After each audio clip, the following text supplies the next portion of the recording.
There'll be a QA session at the end of the day at 4:30, and we'll see how we do with timing and speakers. There may be time for in-between questions, but otherwise hold your most important questions for 4:30. So our next speaker is Dr. Jim Brewer. He's an associate professor of radiology and neurosciences at UCSD and the director of the ADCS Imaging Core.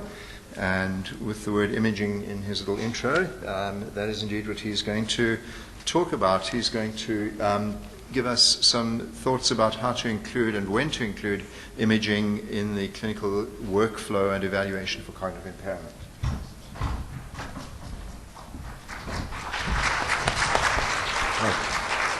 Thanks. I haven't started yet, but no, I'm just kidding.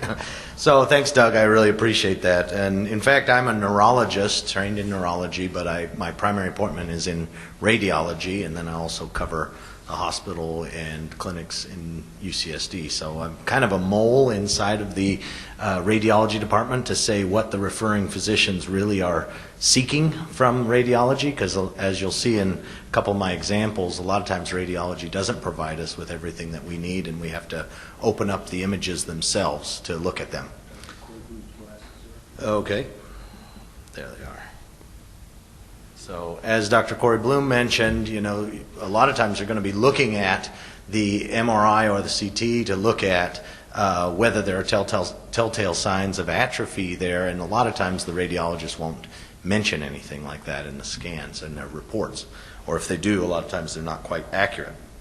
So to move forward, I'm just going to click on this, I believe. Okay, so these are my disclosures. I think they're in the syllabus that you have there. I would note that I've worked certainly with GE and NVIDIA on amyloid imaging, Eli Lilly biomarker for Amyloid, and also with Cortex Labs on NeuroQuant, which there will be some of that presented here. So just be aware. So the idea here that I wanted to focus on is a move toward more quantitative approaches to imaging. Now, of course, we know, and Dr. Corey Bloom mentioned about some of the structural lesions that can be associated with cognitive impairment, a lot of it with vascular disease. You certainly see on the T2 weighted and the FLAIR image a lot of vascular disease in the white matter that can shape your diagnosis toward saying, well, maybe vascular dementia is part of it. One of the things that's kind of missing in our assessment of those radiological images is something saying, well, how much? A lot of times when we look at these images and the radiologist looks at these images, they'll say, well, I see either out of the proportion expected for age or maybe appropriate for age. And so I think that there's a push within the field of radiology to make this more objective and quantifiable. So what we mean by quantitative imaging is that we want to go beyond just lesion detection and actually provide quantitative information back to the referring physician that can not only be used just by the radiologist to help assess how much is there and actually track it across time, but also for direct use by the referring physician so that they can take that information and allow it to shape their overall clinical impression. So none of these tools is going to be something that actually determines your diagnosis. It's really going to be something that shapes your diagnosis, like we have a lot of times as clinicians having data that kind of says, well, that weighs me a little bit towards this and a little bit away from that. But none of these are a black and white, oh, this means this is the diagnosis. So that's what I want to at least stress as we go through some of this. So some examples of quantitative imaging that are already in place on an echocardiogram. You certainly would be quite upset if you sent your patient to a cardiologist for an echocardiogram and they said, well, I don't see any lesions in the heart and everything looks to be working fine. No, they give you an ejection fraction that you can actually use and track across time and give you a sense of how severely dysfunctional the heart is. We feel like there should be some movement toward this within neuroradiology and nuclear medicine to be able to provide some degree of abnormality in things like PET scanning or also in MRI. And one of the things I'll focus on, particularly for our neurodegenerative illnesses, is to be able to say, well, how bad is this brain for a patient of this age? How out of the range of normal, or where does he fall relative to his peers? And there have been some technological advances that have allowed that to take place there was a lot of roadblocks to making that happen because, you know, you have 3 different major vendors from the MRI world, and they each have different approaches to getting the brain images. So the Alzheimer's Disease Neuroimaging Initiative, which was a great study that really took multiple patients with the earliest stages of cognitive impairment, as well as those patients that are into dementia stages, and really tried to harmonize across all the different vendors and tried to get across all those inconsistencies across scans to be able to do this in a fully automated way that allows you to actually create norms that may be treated almost like a blood test to say, well, this is a 72-year-old person, how much of the brain should be taken up by hippocampus, how much of the brain should be taken up by ventricles, how much of this brain space should be taken up by the temporal horn specifically.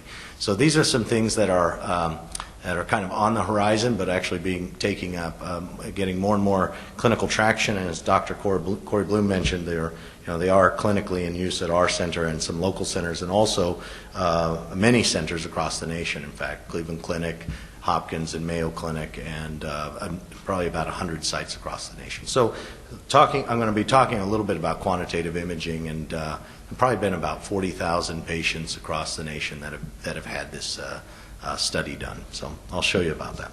But let's just talk about how that may be helpful, because as you've heard in this CME session, that there are a lot of mimics of dementia, or mimics of cognitive impairment that happen in the elderly. Certainly normal aging will make a person concerned about the memory loss that's happening, and they want to know, is that too much for my age, or does that seem to be about right for my age? And anybody that's had a family member that suffered from Alzheimer's is going to be highly attuned to any slip in their memory. In fact, if they're wandering around the parking lot looking for their car, and they had their mother at about that same age start to show the cognitive impairment, they're going to be showing up in your clinic saying, "Doc, is this abnormal or not?" Well, I can tell you that I was searching for my car not too long ago in the parking lot, so a lot of times that can be quite a normal thing.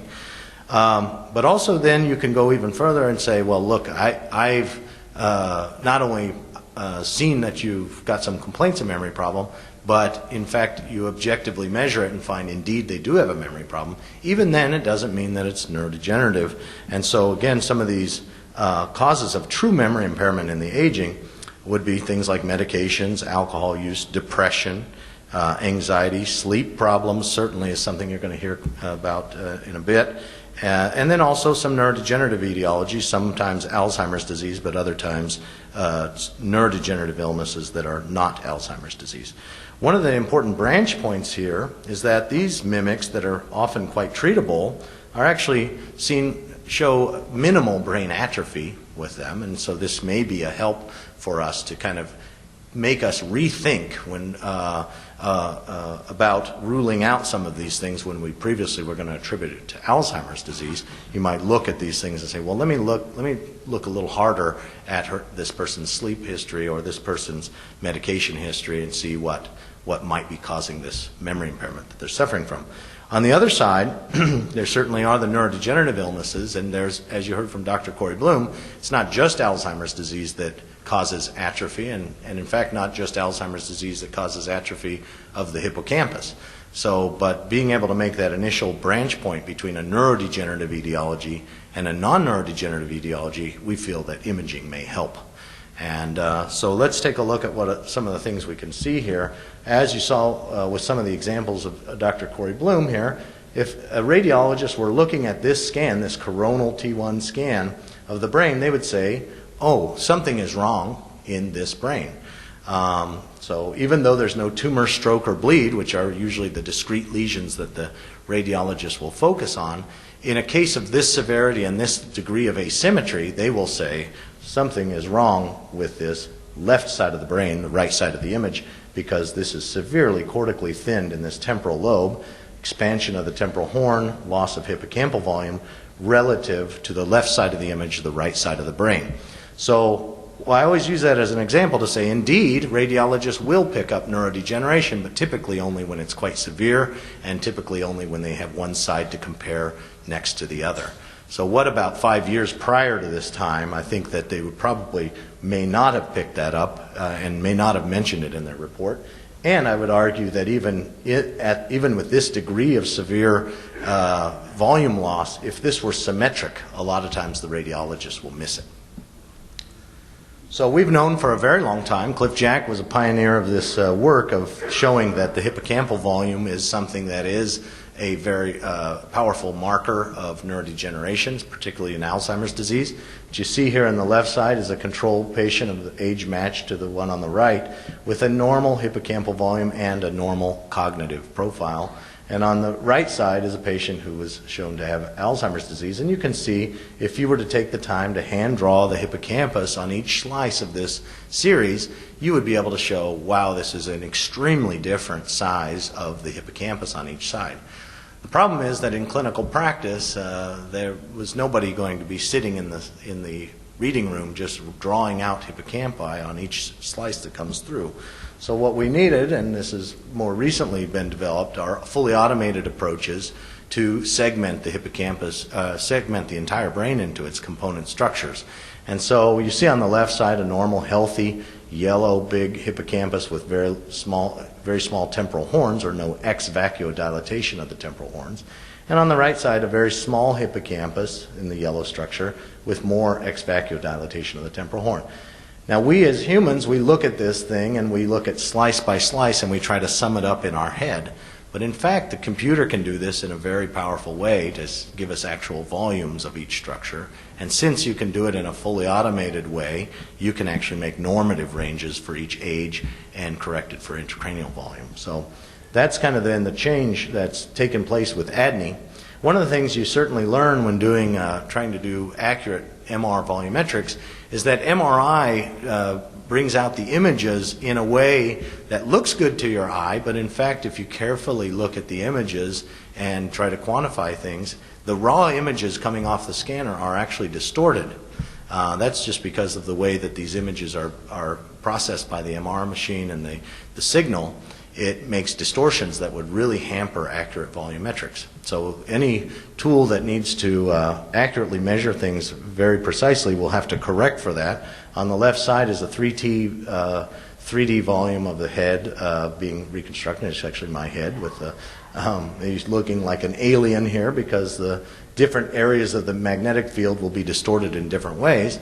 And on the right side is correction for that, which can be done very accurately just by knowing the parameters of the gradient coil that's taking the image. So what we want to do is make use of this component, make use of the looking at the organ of interest, which is the brain, and try to not just use it to rule out tumors, strokes, and bleeds, but actually to take that information and help it and use it to help make a more accurate assessment of the patient. So, in fact, we know from the prior talks that, yes, there'll be patients showing up in your clinic that have not only a complaint, but actually a confirmed problem, and they fall into the mild cognitive impairment diagnosis.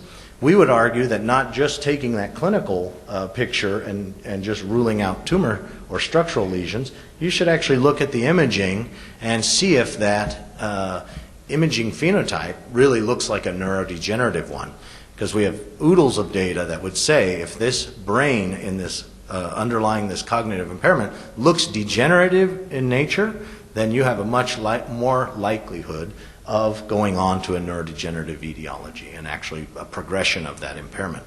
On the other side, even in ADNI, where we've ruled out every other possible cause, or at least as much as possible, of amnestic mild cognitive impairment, these are patients that have no depression, no vascular disease, no medications that could be explaining their amnestic mild cognitive impairment.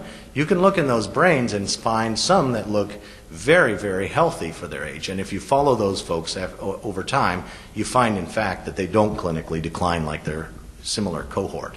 So there is, again, at least it raises your chances. As I say, it doesn't take away the possibility that a healthy-looking brain goes on to Alzheimer's disease, but it does raise the chance that you're going to see a more benign clinical course in those patients with a very healthy-looking MCI imaging phenotype. And then we also want to look, and as Dr. Corey Bloom mentions, there are some phenotypes that, such as more frontal-based atrophy or somewhat relative sparing of the medial temporal lobe for dementia with Lewy bodies. There are some ways you can use these quantitative approaches to kind of, or at least we're doing in research, trying to find the best way to distinguish other dementias, other neurodegenerative diseases from Alzheimer's disease. But for right now, it's basically saying, is there neurodegeneration or not? In some ways, just since we unfortunately don't have a medication like troponin that we do, or a marker like troponin like we do for heart damage, we don't have a blood marker for brain damage, so the only way we can do it is to actually look at the brain using imaging. So here's a fully automated segmentation of the brain. You can see that this is at least segmenting out the hippocampus and amygdala from one another very well, and the temporal horn as well. And this is done in a fully automated fashion just by sending the scan from the scanner to a PACS node, just like a workstation. It doesn't have to come off the PACS system. You just right-click it and send it, and in 5 minutes the results come back.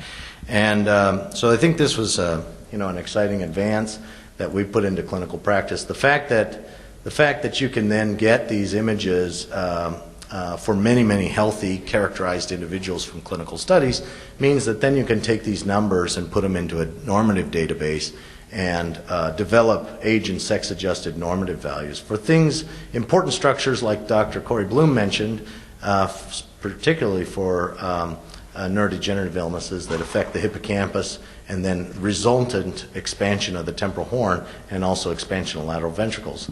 That allows you to present these volumes as a percentile of the normative range and give you a report that I always felt like it was important to put the images right there in the report, because we as clinicians are often just reading a paragraph, and it's not even a written paragraph from the radiologist. It's a drop-down menu and that really doesn't tell us a lot. So in the end, we have to open up the images themselves.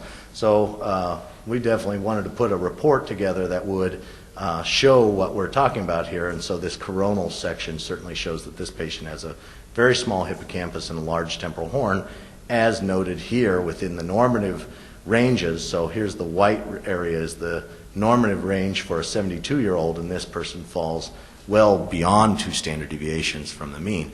And to back that up with another measure is to look at the expansion or ex vacuo dilatation of the temporal horn, and you can see indeed, in addition to the shrunken hippocampus, this person has an expanded temporal horn. So just one added data point for you. Again, it doesn't form your diagnosis, doesn't create your diagnosis, but it's just one added data point to say, well, it does seem consistent with neurodegeneration, and therefore it supports your idea that this patient has a neurodegenerative etiology. But again, it's never as simple as that, and you need to use your clinical judgment to put all the pieces together.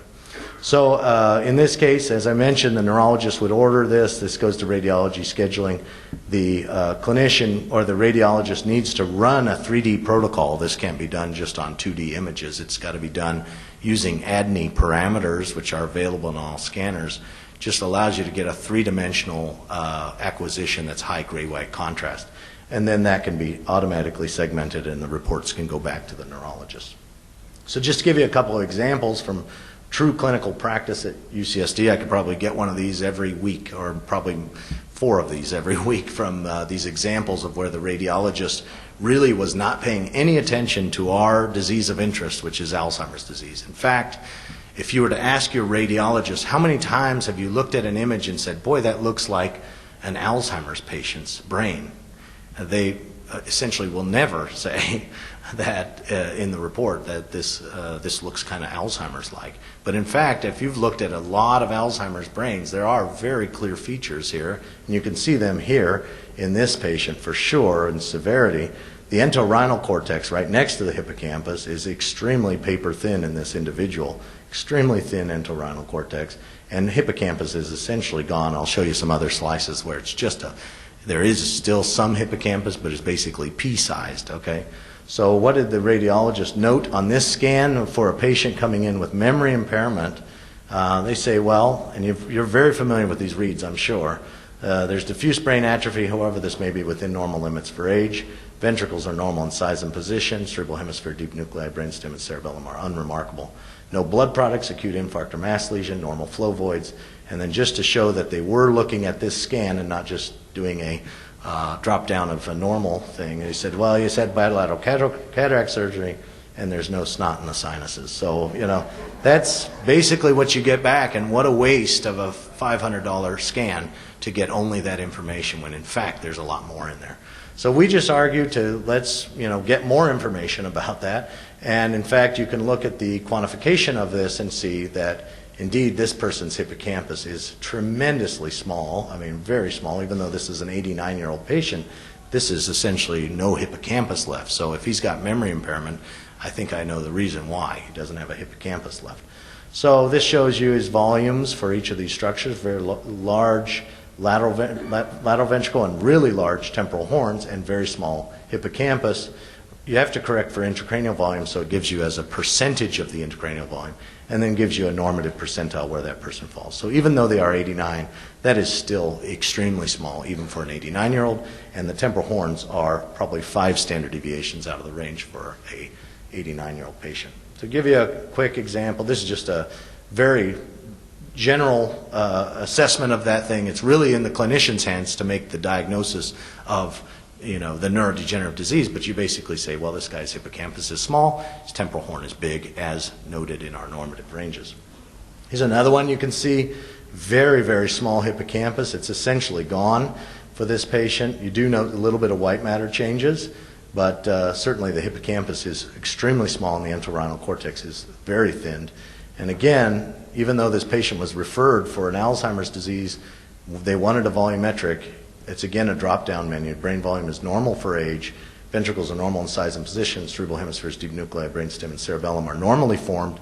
They note the white matter, and then of course they note that he's had cataract surgery. So so not a very helpful scan. And in fact, if you were a clinician getting and only looking at this report, you'd say, sir, I don't know, yes, I know we got the brain scan on you. There was nothing of any interest or importance in that. I don't know why you're having memory loss.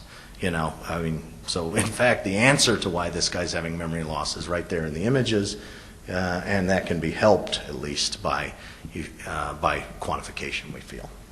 So let's talk about the added value of adding amyloid measures. So we do have amyloid imaging approaches that are now FDA cleared, in addition to the volumetric MRI, both FDA cleared. But in this study, it's about using clinically available MRI, in this case CSF biomarkers. But essentially, you can extrapolate the amyloid measures from CSF to the imaging, what you would get for showing positive amyloid measures. So just to look at the tau and the prediction using ADNI for amnestic MCI patients and following their clinical course and whether they convert onto Alzheimer's disease or not, you see that in those, or at least to clinical dementia or not, you see in the blue line survival plot, those folks that have a low total tau are remaining more stable or less likely to convert than those who have a high total tau. And on the other side, those who have, in fact, in this case, a normal amyloid are likely to have a more benign course than those who have an abnormal amyloid. Now again, you would say, well, why are these guys converting to dementia? Well, in fact, it's probably to one of the dementing illnesses that is amyloid negative, which we, of course, know. We've learned about those from Jody Corey Bloom about frontotemporal dementia and other mimics of Alzheimer's disease, where the amyloid may be negative, but it doesn't mean the patient is out of the woods. So I think that combining measures, this is using hippocampal occupancy score, which is a combination of hippocampus and temporal horn, to give you a measure that may predict whether there is later, or at least shows you a degree of neurodegeneration. So it's one of the neurodegenerative markers. And again, if you have a fairly benign looking hippocampus, you're much less likely to convert in the next 3 years to dementia than if you have a bad looking hippocampus. But if you combine it, it gets even more exciting. So these folks in green are from ADNI, and again, all the other mimics like depression and medication and vascular disease, these have been supposedly ruled out of these folks. So these are amnestic MCIs who have a clear cognitive impairment. But when you look at their biomarkers and you look at their amyloid level and you look at their volumetric imaging, and you find, boy, these guys just don't have a lot of atrophy and they don't have any amyloid in the brain. Those guys are essentially no more likely to convert in the next 3 years than a patient who doesn't have even a cognitive complaint. So for me, that's a very exciting finding, and I hope it gives some promise to say an individual clinician is looking at a patient and they don't have any biomarker signal of an impending doom type of thing, then at least it doesn't mean it's not going to be Alzheimer's, doesn't mean it's not going to be a malignant course, but at least it makes you rethink and say, well, I better look harder at one of these curable mimics. Okay, so the negative biomarker signature is really where we can potentially make a lot of clinical impact, is to say, gosh, I thought this was an Alzheimer's patient. I was just going to go with the Aricept and let him go and kind of follow him, and only 5 years later would you find, gosh, he's not declining like other people. And then you find your curable mimic, right? So we want to change that to make that as early as possible, finding that curable mimic. So the biomarkers may help you do that. So I'll talk to you about some of that. On the other side is the fact that if you are positive on both these biomarkers, both a neurodegenerative biomarker and a pathology biomarker like amyloid or tau, or like amyloid, you have almost perfect prediction that that person is going to convert to dementia in the next 3 years. Now, that's using the ADNI data. So in fact, this split might even be better in clinical practice, because a lot of these individuals that you're seeing in your practice are going to have a lot of potential mimics. I mean, in this cohort, they've all been ruled out before enrollment into ADNI, but in clinical practice, you're going to have a person, well, it could be his opiate, could be his bladder medication, could be his Benadryl he's taken for sleep, it could be a little bit of vascular disease or his depression. So I think that a negative biomarker in those cases is going to really make you raise your attention to those mimics, and hopefully we can catch more and really focus our attention on treating the treatable. And then also on this side too, I think that I've always said to people, they say, well, why do you want to make an accurate diagnosis when there is no treatment, quote unquote, there is no treatment? In fact, I say to those people, I say, are you saying that the only way I treat a patient is to write a prescription? That's of course not all we do. We're not just a prescription dispensing human. We actually manage and support and help and educate. And so I think that even knowing the bad news that this person is likely to convert to Alzheimer's disease, it's still helpful in guiding a more effective management of that patient and avoidance of some very severe consequences such as driving or financial decisions. So even in that red line where you get the bad news that this person is very likely to convert and continue to progress, I think having that information is quite helpful. So with that, I'll just show you a couple of things in where we have used this in clinical practice in combining measures. It's a case where a patient came in to us saying his family was really saying that the cognitive impairment was worsening. He was actually a billionaire patient, that head of major organizations, and nobody was willing to tell him to stop driving his cigarette boat in the lake at 80 miles an hour, and nobody was willing to tell him that, my gosh, your driving is very scary to us. So they brought him to UCSD, and of course he was in complete denial of any problems at all, and he's saying, they're just making things up. And at this point, back in 2009, he had a mini-mental status of 29 out of 30. So talking about a person who is a very high-achieving individual could game the system and say, still figure out our mini-mental status exam despite pretty severe hippocampal atrophy. So he'd lost a lot of brain tissue, but he still had such excellent strategies to be able to solve out problems like this. So he had a very severe hippocampal volume loss and large temporal horn. 3 years later, he came back to us for a reassessment, and at this point he was at a mini-mental status of 15 out of 30 and clearly demented at that point. So you can see the progression of his hippocampal volume loss across time, and also expansion of his temporal horn in that side. So the neurodegenerative biomarker suggested, yes, this is indeed a neurodegenerative process. And then, as Dr. Corey Bloom alluded to, there are markers that we can use to look at amyloid in the brain, and in this case we did apply the amyloid marker. And again, this is not CMS reimbursed, so it does cost the individual, unfortunately, around $4,000. So it's not something that you can just use willy-nilly, unfortunately, but it is, for certain cases, may be appropriate to look at the pathology underlying it, and this is what he wanted, so we went ahead and got an amyloid scan on him, which of course did show severe binding or a very strong signal in the cortical margin. And that's the way, with an amyloid scan, the way that you measure positivity, at least in the Amyvid approach with or this agent.